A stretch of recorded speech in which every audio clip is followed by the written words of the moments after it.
Hello বন্ধুরা, সবাই কেমন আছেন? আশা করি সবাই ভালো আছেন। তো চলে আসছি নতুন আরেকটা ভিডিও নিয়ে। ফ্রিজের এই যে ফ্রিজটা দেখাচ্ছি, দেখেন ফ্রিজটার ভিতরে ঠান্ডা নেই।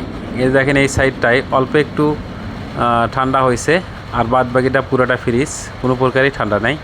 তো এর সমস্যা কি এবং সমাধান কি, পুরোটা ভিডিও জুড়ে সাথেই থাকেন, আপনারা বুঝতে পারবেন। এবং এরকমের ভিডিও দেখতে চ্যানেলটাকে সাবস্ক্রাইব করে বেল বাটন অন করে দিবেন, যাতে ভিডিও আপলোড করলে সঙ্গে সঙ্গে পৌঁছে যায় আপনাদের কাছে। তো দেখেন আমি প্রথমত এটাকে খুলে নিছি। দেখেন কম্প্রেসার সাইডটা খুলে নিছি, নেওয়ার পরে এই যে দেখেন কোনো প্রকারেই গ্যাস নাই। আমি কিন্তু পাইপটা কেটে দিছি। এই দেখেন পাইপটা কেটে দিছি। এই পাইপের সাথে এখন আমি একটা ভাল্ব লাগাবো, যেটার সাহায্যে আমরা গ্যাস ভরাই। তো এই ভাল্বটা আমি এখানে লাগিয়ে নেব ওয়েল্ডিংয়ের মাধ্যমে। যে পাইপগুলো ঝালাই করা হয় তার মাধ্যমে আমি দেখেন বাল্বটা লাগিয়ে নিছি ওয়েল্ডিংয়ের মাধ্যমে। তো এখন কিছুক্ষণ অপেক্ষা করব এটা ঠান্ডা হওয়ার জন্য। যেহেতু গরম সেহেতু ঠান্ডা হতে হবে, না হলে কাজ করা সম্ভব না। তো যাই হোক, আবার অনেকক্ষণ পরে আসলাম। দেখেন আমি আবার মিটারের সাহায্যে বাল্বের সাথে মিটার লাগাইছি এবং আরেকটা কম্প্রেসার দিয়ে দেখেন আমি ফ্রিজের ভিতরে যে পাইপগুলোতে হাওয়া থাকে সেই হাওয়াটা বের করার জন্য অন্য আরেকটা কম্প্রেসারের সাহায্যে নিছি। তো এইভাবেই এটাকে আমরা সব সময় বলে থাকি যে ভ্যাকিউম করা। তো দেখেন আমরা মিটার দেখেন আমার আস্তে আস্তে নামতে শুরু করছে। মিটারটা যখন শূন্যতে চলে আসবে তখন আমি এটাকে বন্ধ করে দেবো, যখন আর হাওয়া ভিতরে থাকবে না।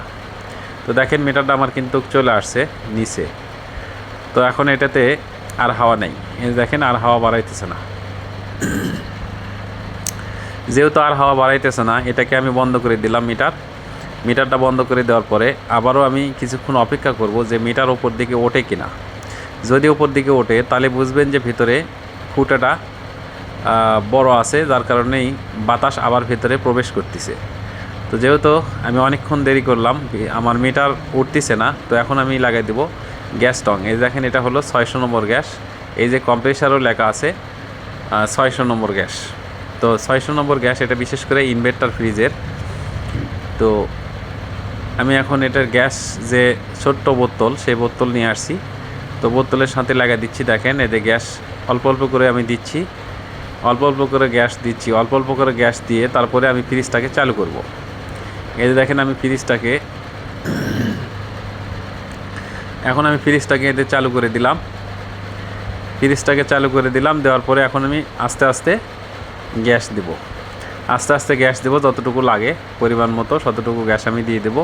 তাহলে ফ্রিজটা পুরোপুরি ঠান্ডা হবে। তো যাই হোক, আমার কম্প্রেসার চালু হয়ে গেছে। দেখেন মিটারটা নিচ দিকে নামতে শুরু করছে। মিটারটা নিচ দিকে নামতেছে মানে কম্প্রেসার আমার রানিং আছে, কাজ করতেছে।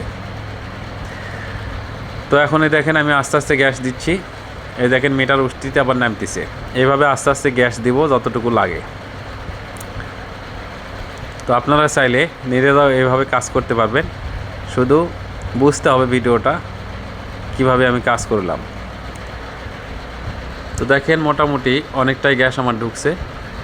যারা নতুন আছেন আমার চ্যানেলে এখনও সাবস্ক্রাইব করেন নাই, অবশ্যই সাবস্ক্রাইব করে দেবেন। দেখেন কন্ডেন্সারের যে বডিটা গরম হচ্ছে, সে সাথে ভিতর সাইডটাও ঠান্ডা শুরু হয়ে গেছে অলরেডি। দেখেন অনেকটাই ঠান্ডা শুরু হয়ে গেছে। তো এইভাবেই আমি প্রতিনিয়তই ইলেকট্রিকের কাজ করি এবং আপনাদের মাঝে তুলে ধরার চেষ্টা করি। অবশ্যই ফলো দিয়ে পাশে থাকবেন, সাবস্ক্রাইব করে পাশে থাকবেন। কেমন হয়েছে কমেন্টে বলবেন।